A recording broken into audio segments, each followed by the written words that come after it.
बहुत समय पहले की बात है। काशीपुर नाम के गांव में हरिदास नाम का एक व्यक्ति रहा करता था।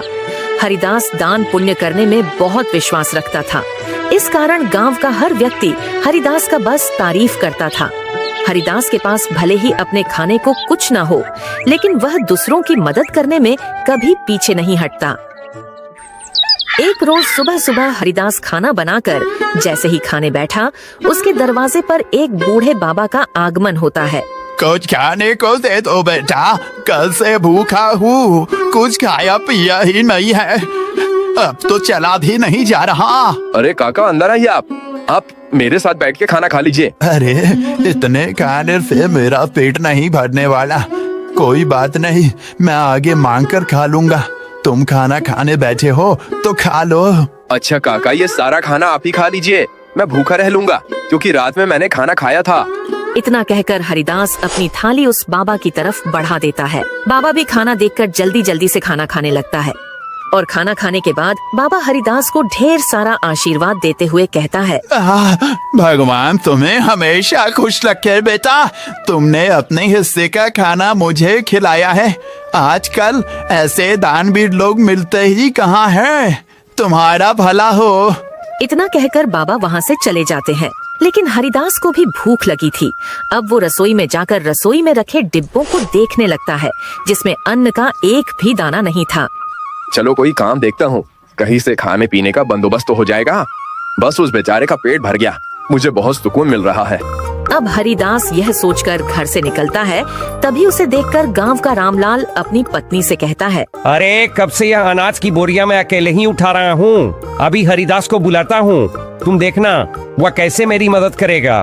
उसे तो वैसे भी लोगों की मदद करने का भूत सवार है। खुद भले ही जेब में फूटी कौड़ी ना हो, लेकिन बड़ा दानवीर बनता फिरता है यह भी। अब रामलाल हरिदास को आवाज लगाकर बुलाता है, अरे क्या हाल चाल है रामलाल भाई, सब ठीक तो है ना? या अनाज की बोरियां खेतों से ला रहे हो क्या? अरे हाँ, खेतों से अभी 10 बोरियां और लानी है, लेकिन मैं बहुत ज्यादा थक गया हूँ। तुम थोड़ा हाथ बटा देते तो मेरा काम जल्दी हो जाता। अरे क्यों नहीं, चलो चलो, मैं आपके साथ मिलकर खेतों से आपके घर तक बोरियां पहुंचवा देता हूँ। बड़ा ही बेवकूफ है, और इससे बेवकूफ बनाना भी आसान है। चलो इसी बहाने मेरी मदद हो जाएगी और थोड़ा आराम भी मिल जाएगा। इतना कहकर रामलाल हरिदास से अब कई सारी बोरियां खेत से घर रखवाता है। लेकिन हरिदास तो भूखा था, उसे भूख भी बहुत तेज लग रही थी। अब बोरियां रखने के बाद रामलाल हरिदास से कहता है, बहुत बहुत शुक्रिया भाई, अगर तुम ना होते ना तो मुझे ये बोरियां ढोते ढोते रात हो जाती। कई घंटे बोरियां ढोने के बाद हरिदास थक जाता है और वह हरिलाल के दुकान से उधार राशन लेकर खाना बनाकर खाता है। अगली सुबह उसके दरवाजे पर किसी की रोने की आवाज आ रही होती है। हरिदास नींद में होता है और जब दरवाजा खोलकर देखता है, उसका पड़ोसी कुलदीप अपनी पत्नी को पीट रहा है। अरे अरे कुलदीप, तुम अपनी पत्नी को इस तरह क्यों मार रहे हो? अरे क्यों न मारूं, मेरी पत्नी मेरी मर्जी। तू कौन होता है बीच में बोलने वाला? देख कुलदीप, ऐसे सुबह सुबह मारपीट करना सही बात नहीं है भाई। गांव के लोग इकट्ठा होकर देख रहे हैं सब, ये अच्छी बात है क्या? अरे भूषण बेटा, तू भी किसे समझा रहा है? इसे समझाना मतलब अपना सिर दीवार पर मारने वाली बात है। जरूर सुबह सुबह चमेली से पैसे मांगने के लिए लड़ रहा होगा। दीने को पैसे नहीं होंगे ना इसके पास। अरे बुढ़िया चुप कर, ज्यादा बोलने की जरूरत नहीं है। राम राम नाम, आजकल के बच्चों को तो अपने से बड़ों से बात करने की तमीज ही नहीं है। अरे मैं तो तेरी माँ की उम्र की हूँ और तू है कि मुझसे बदतमीजी से बात कर रहा है। लेकिन मैंने तो नहीं कहा आपको कि मेरे बीच में बोलने के लिए आए। इतना कहकर कुलदीप फिर से अपनी पत्नी को मारने लगता है। लेकिन यह सब हरिदास से देखा नहीं जाता और उसे एक जोरदार तमाचा लगाता है। यह देखकर गांव के सारे लोग खुश हो जाते हैं। बिल्कुल ठीक किया, ये इसी के लायक है। अरे अपनी पत्नी पर हाथ उठाता है और खुद को मर्द समझता है। हाँ? अरे भाई, आपने बिल्कुल सही किया, इसे तो मार मार कर गाँव से निकाल देना चाहिए। इसे तो मैं छोड़ूंगा नहीं, मुझे पैसे चाहिए। अगर मुझे शाम तक पैसा नहीं मिला ना तो इसे और भी मारूंगा। फिर देखता हूँ इसे कौन बचाने आता है। अबे ये ले पैसे और अब जा यहाँ से। और अगली बार अगर तूने अपनी पत्नी पर हाथ उठाया ना तो तुझे थाने में डलवा कर अच्छे से कुटाई करवाऊंगा तेरी, समझा? गांव के ढेर सारे लोग ये तमाशा देख रहे होते हैं। उनमें से एक औरत हरिदास से कहती है, आप सच में बहुत नेक दिल के हैं, हर किसी की मदद करते हैं, हर किसी का भला चाहते हैं। हम गांव वाले बस आपसे इतना चाहते हैं कि अगला हमारा सरपंच आप हो। अरे क्या बात कही है तूने, यह बात तो काफी समय से मैं दिल पे दबाए बैठी थी। अरे हाँ हाँ बिल्कुल हरिदास भाई, गांव का सरपंच बनिए तो गांव में विकास होगा, तरक्की होगी। उस लल्लन सिंह के पास तो गांव के लोग जाने से भी डरते हैं, और रही उसे कुछ बताने की बात तो कोई भी उसके सामने मुंह नहीं खोल पाता। हरिदास हर किसी की हर तरह से मदद करता था, जिस वजह से गांव के लोग हरिदास को अपना अगला सरपंच बनाने का फैसला करते हैं। अब यह बात गांव के सरपंच ललन सिंह तक पहुंचती है।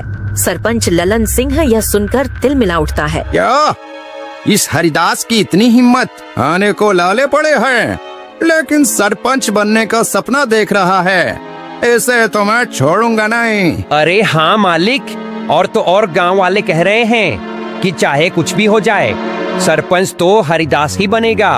अब आपको ही कुछ करना होगा, वरना हरिदास आपकी गद्दी लेकर ही मानेगा। सरपंच लल्लन सिंह अब सोच में पड़ जाता है कि वह ऐसा क्या करे जिससे उसके रास्ते का कांटा हरिदास हमेशा हमेशा के लिए गांव से चला जाए। अगले चुनाव में गांव के लोग हरिदास को गांव का सरपंच बना देते हैं। अब ऐसे ही कई दिन बीत जाते हैं और जब राशन देने की बारी आती है तो सरपंच बड़े ही चालाकी के साथ राशन में मिलावट करवा देता है, जो हरिदास को बिल्कुल भी पता नहीं चलता। अरे बेटा, तुझे सरपंच बनता हुआ देख बहुत खुशी हो रही है। अब कम से कम राशन अच्छा तो मिलेगा और समय पर भी। अरे हाँ हाँ, सब कुछ अच्छा ही होगा। आप लोगों ने इतना विश्वास करके मुझे इस गांव का कार्यभार संभालने का जिम्मा दिया है और इसे मैं अच्छे से निभा सकूं, बस यही दुआ करिएगा। अरे हाँ हाँ, अब गांव में विकास और तरक्की आने से कोई नहीं रोक सकता। गांव में राशन बांटने के बाद सभी खुश थे कि उन्हें पहली बार पूरा राशन मिला है, वरना सरपंच लल्लन सिंह तो आधे से ज्यादा राशन काट लिया करता है। पूरे काशीपुर गांव के लोगों को राशन मिल चुका था, लेकिन अगले ही दिन पूरे गांव में शोर मच जाता है कि उनके नए सरपंच हरिदास ने मिलावटी राशन दिया है, जिस कारण पूरे गांव में बीमारी फैल रही है। अब गांव वाले एक जगह इकट्ठा होकर हरिदास से सवाल करते हैं। हमने तुम पर विश्वास करके तुम्हें गांव का सरपंच बनाया और तुमने हमारे साथ ही विश्वासघात किया। हरिदास बेटा, मुझे तुझसे ये उम्मीद नहीं थी। अरे राशन में मिलावट करके क्या मिला तुम्हें? तुम तो गांव के लोगों का हमेशा से भला चाहते थे, तो भला फिर राशन में मिलावट क्यों किया? इतना मिलावट तो सरपंच जी भी नहीं करते थे। हमने तुम्हें सरपंच बनाकर गलत फैसला ले लिया है। बिल्कुल ठीक कह रही है कलावती काकी, अभी के अभी तुम इस गांव से निकल जाओ, तुम इस गांव में रहने के लायक ही नहीं हो। ये सारी बातें चल ही रही होती हैं कि तभी वहाँ सरपंच लल्लन सिंह आ जाता है। अरे हाँ हाँ, इसे अभी के अभी गांव से निकाल दिया जाए। इस पर विश्वास करके तो हमने बहुत बड़ी गलती कर दी है। अब हरिदास को गांव वाले गांव से निकाल देते हैं। सरपंच और उसका नौकर बहुत खुश थे, क्योंकि ये सब किया धरा तो उनका ही था। अब गांव से निकलने के बाद हरिदास काफी दूर आ जाता है और वह थक कर एक पेड़ के नीचे बैठकर गांव वालों के बारे में सोचने लगता है। जिन गांव वालों को मैंने इतना साथ दिया, खुद से पहले उनके बारे में सोचा, आज उसी गांव ने मुझे निकाल दिया। अरे राशन में मिलावट भला मैं क्यों करूंगा? और अगर मैंने गांव वालों के राशन में मिलावट नहीं की है तो फिर ये सब जरूर सरपंच का काम है। कोई बात नहीं, मेरे इतना कहने पर भी गांव वालों ने मेरा साथ नहीं दिया, मैं इसे कभी नहीं भूलूंगा। इधर सरपंच फिर से अपनी चाल चलता है और गांव वालों का विश्वास जीत लेता है। गांव वाले एक बार फिर से सरपंच लल्लन सिंह को अपना सरपंच मानने के लिए मजबूर होते हैं, क्योंकि उन्हें हरिदास भी धोखेबाज लगता है। ऐसे ही धीरे धीरे कई महीने बीत जाते हैं और हरिदास का कहीं अता पता नहीं चलता है। एक रोज सरपंच का नौकर जंगल के रास्ते से घर आ रहा होता है कि तभी वह दो आदमी को बातें करते हुए सुनता है जो हरिदास के बारे में बात कर रहे थे। अब वह नौकर घबराता हुआ घर पहुंचता है और सरपंच लल्लन सिंह से कहता है, मालिक मालिक, मैंने दो लोगों को आपस में बातचीत करते हुए सुना है। वो दोनों हरिदास के बारे में बात कर रहे थे। वो जंगल में जो झोपड़ी है ना, उसी में हरिदास ने आत्महत्या करी है और यह करीब 1 सप्ताह पहले की बात है। इसका मतलब मेरे रास्ते का कांटा अब हमेशा हमेशा के लिए मेरे रास्ते से हटिया है। चलो, अच्छा है। और तो और मालिक, ये बात तो गांव वाले भी जानते हैं।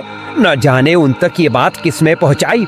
हो सकता है उन्हीं लोगों ने पहुंचाई हो जो बातें कर रहे थे। अरे गांव वाले बहुत ही मतलबी हैं। हरिदास ने गांव वालों का कितना साथ दिया और गांव वाले भी यही कहेंगे कि हरिदास ने शर्म के मारे आत्महत्या कर ली। गांव वालों के साथ साथ सरपंच लल्लन सिंह को भी अब पूरा यकीन हो गया था कि हरिदास ने आत्महत्या कर ली है। लेकिन कुछ दिनों बाद हरिदास सरपंच लल्लन सिंह के दरवाजे पर पहुंचता है। शाम का समय था, चारों ओर अंधेरा छा रहा था। सरपंच लल्लन सिंह अपने नौकर को आवाज लगाकर कहता है, अरे सामने देख जरा, कोई खड़ा है क्या? मुझे तो ऐसा लग रहा है कि सामने हरिदास है, मतलब हरिदास का भूत। मालिक, ये हरिदास का भूत ही लगता है। ये आपसे बदला लेने आया है। मैं तो चला यहाँ से। मुझे भरी जवानी में नहीं मरना।